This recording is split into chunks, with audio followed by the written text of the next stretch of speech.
Hello and welcome. In today's video, I'm going to show you how to make this little card using some watercolors and watercolor paper. So here we go. First off, we want to start off with our background here. And what I have here is just some pattern paper from my stash and a couple of pieces of solid paper. And what I want to do is, I'm not crazy about this color, so I'm going to change it up a bit. I really wanted to warm it up, and I want to add some greenery to the background. So I'm going to take my cookie dough here, and I'm just going to warm this wood up. And I'm just kind of doing a gradiated situation here, getting a lot of the cookie dough on there. And then I'm going to come in with fake plant and kind of bring it to the other side, because that's where we're going to be laying our flowers and leaves. And let's find a brush here, because I have a dedicated brush just for my cookie dough, because it's my warming tool. My cookie dough is my warming tool. And so I'm going to add this fake plant in here. And then I decide a little bit later that it really is too cool next to the kind of olivey green that I'm using as a matte. So I'm gonna kind of warm that up using, let me clean up here first so that I don't get ink everywhere. So I'm looking at this and I'm thinking, now I need to warm that up. So I'm going to grab some Viper. And that Viper should warm it up just fine with still keeping it kind of dark, because I need it to be kind of dark. So yeah, I'm much happier with that. So don't be afraid to color your pattern paper, because, maybe it's, kind of suits your need, but not quite. We need a little bit more here just to kind of tone down that coolness of that green.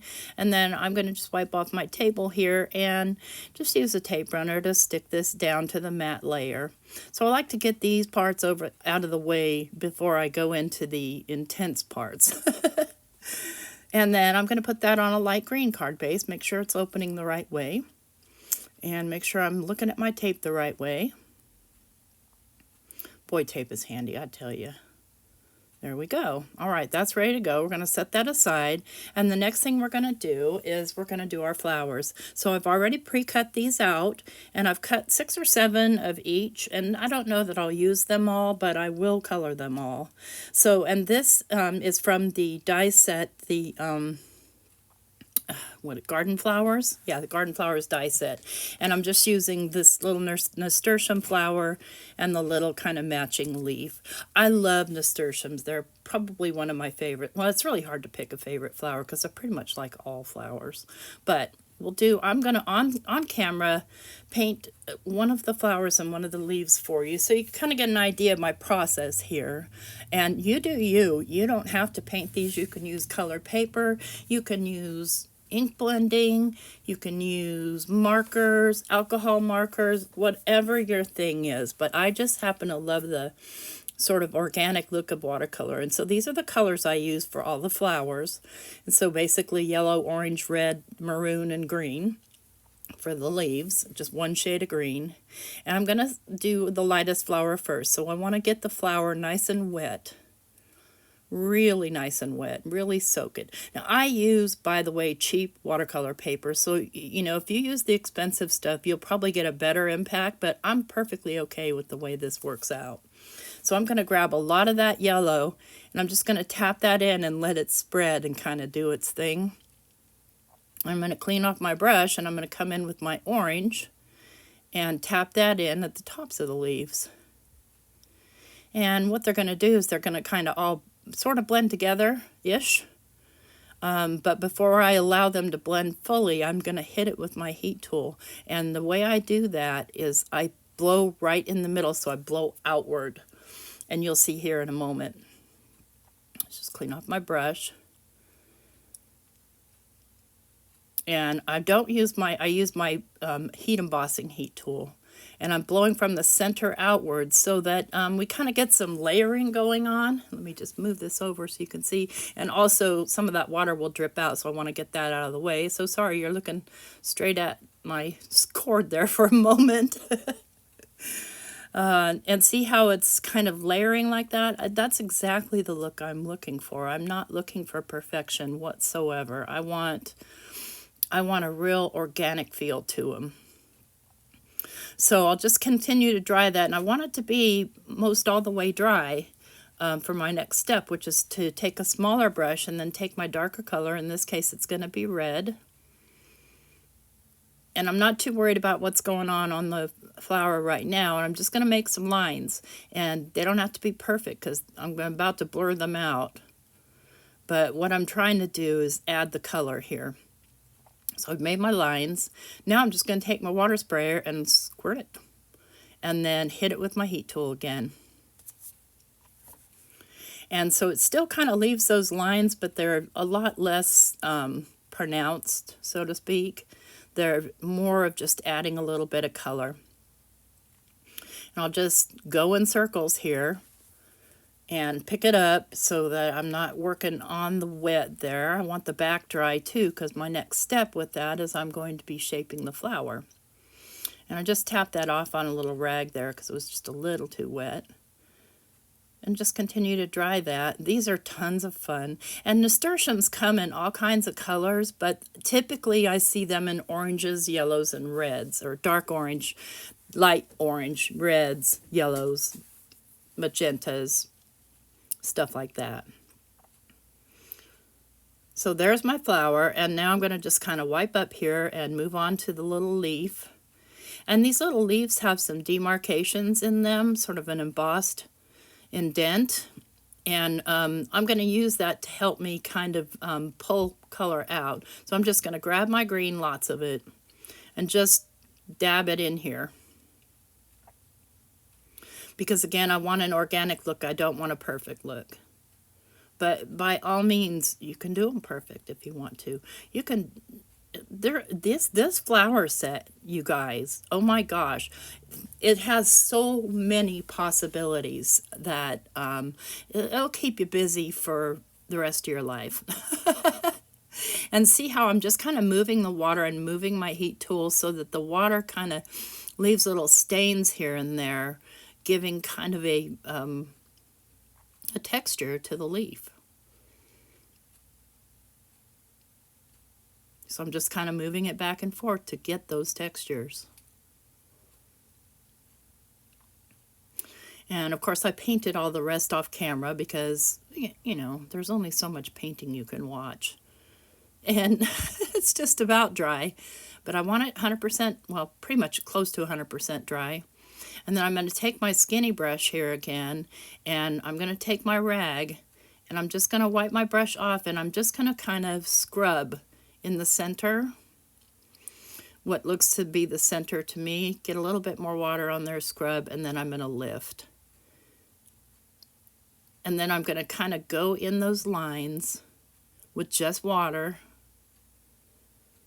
and then I'll lift that off, and you'll kind of have more of what looks like a natural nasturtium leaf. You could go on and do more. You could take a white pen and color that in if you wanted to, but I just wanted to stick with watercolors today. So we're ready with those. Now I want to show you how I shape these. Let's just kind of get these paints out of the way here so I don't have a terrible accident. And I have this little flower shaping tool, but you don't have to have one of those tools. Look, a little paintbrush will work just fine. And then that's a foam mat underneath. And all I'm doing is just flipping the flower over and pushing in on the petals. Kind of giving them the shape that they already are, but pressing down inside to it. Just like that. And then I'm going to flip it over, and I'm going to push really hard in the center, and there I've got a nice shaped petal. But it's not too shaped. And the watercolor paper holds that shape really well, by the way.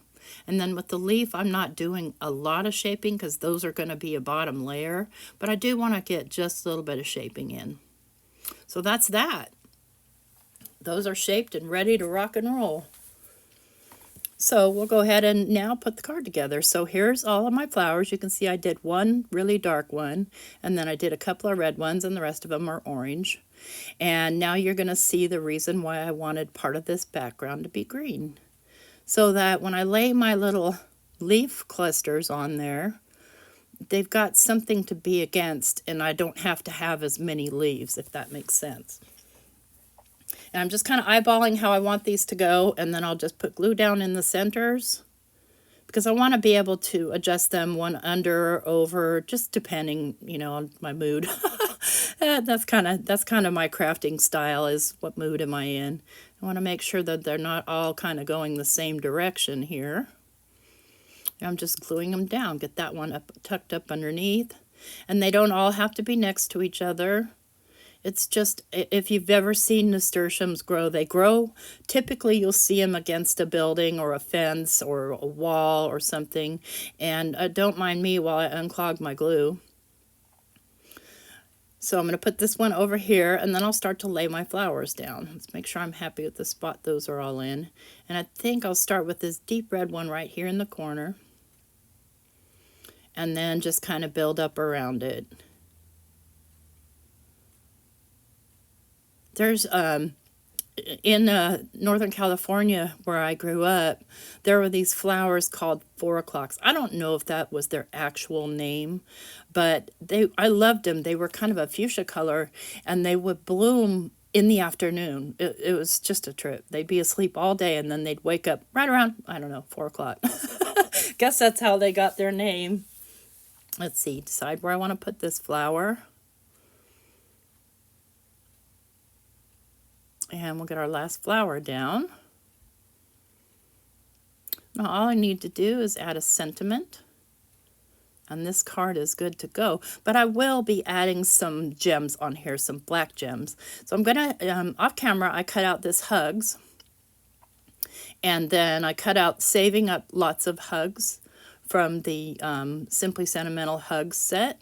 And on the inside, I'm going to stamp for when I see you again, but I didn't do that on camera, so because I probably should have done that before I glued down my flowers.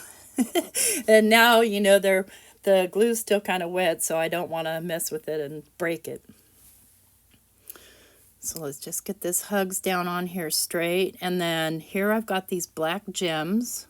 They're beautiful, and those are going to become the centers of my flowers. You could color the centers like a dark color, or add little stamens if you have them, but I'm just going to go with the jewels, and I think that one's a little big. I'm going to go with the smaller one. And here's where I struggle, is getting these flipped over the right way. But I'm going to use my pick tool and pick them up and just kind of audition it on there, see if I like it, and I do. So I'll go ahead and pick up, and down we go. And I'll just continue that on all the rest of the flowers, and this card will be done. I'll have everything linked down in the description box below of where you can get the stamps and dies from Trinity Stamps. And again, if I didn't say my name in the first place, my name is Tracy, and I'm just kind of filling in here for, you know, everybody. I'm kind of a substitute here, and I'm loving it. I love Trinity Stamps products, so there's that. And let's get another one down here. I hope you like this video, and I hope you're inspired to, you know, kind of look at your stamps and dies in new ways of the things you can do with them. Because, you know, you don't really think of die cuts being watercolor. But boy, can they. And one last one. There we go. And that card is done. Isn't that beautiful? Just gorgeous. I want somebody to send me a card like that. And these, by the way, are called Gloss Black Embellishment Mix, in case you were wondering. Thanks a lot for visiting the Trinity Stamps channel, and this will also be on my channel, so don't forget to give us all a thumbs up and subscribe if you're not already.